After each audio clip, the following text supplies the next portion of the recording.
Okay, so in this video, we're gonna cover half of the ones on the right hand side, okay? So these are more traditional, okay? The first one is wholesale channels. So you selling your collection or your product, right, to different wholesale stores so you can have more volume. Okay, that's another traditional way of doing business in the fashion world. Okay, the next one is marketplaces. So these are websites that already have a huge audience, and you can have perhaps a product in there or a little store in there and take advantage of that marketplace, of that audience that they have already built and that they do marketing for. So for example, marketplaces are Etsy, right? Like on Etsy, a lot of designers sell specialized pieces, and they are a little store inside this huge world where people look for handmade pieces. So you can, if you don't have an audience yet, this is a great way to get the product out there. Plus they do marketing for you,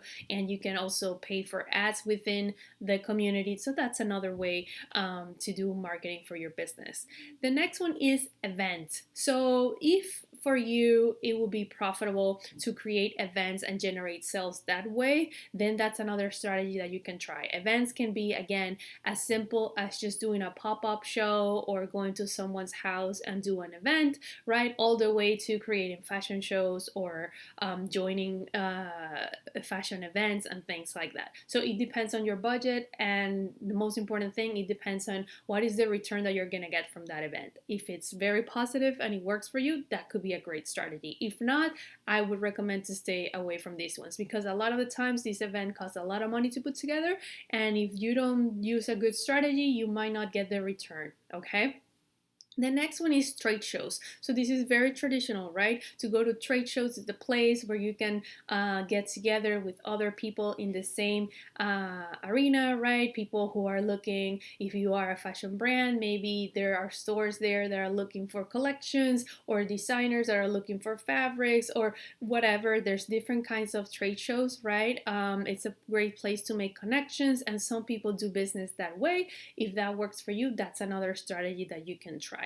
The next one is speaking events. So speaking events is when you put together a presentation and you go around doing marketing and telling people about your brand and what you do throughout these speaking events. So a lot of people, what they do, again, this works great for stylists, for example. They can put together a presentation on how to dress for success, and they can go to different events where their audience hangs out, and then that way they offer their styling services. So if this is something that works for you, for example, I've seen a lot of fashion brands do it with sustainability. They go to sustainable fashion events and they talk about sustainability, and that's how they market their brand. So that's another possibility. So let me know from these ones which one caught your attention, and in the next video I'll finish up this list and we'll decide what's best for you.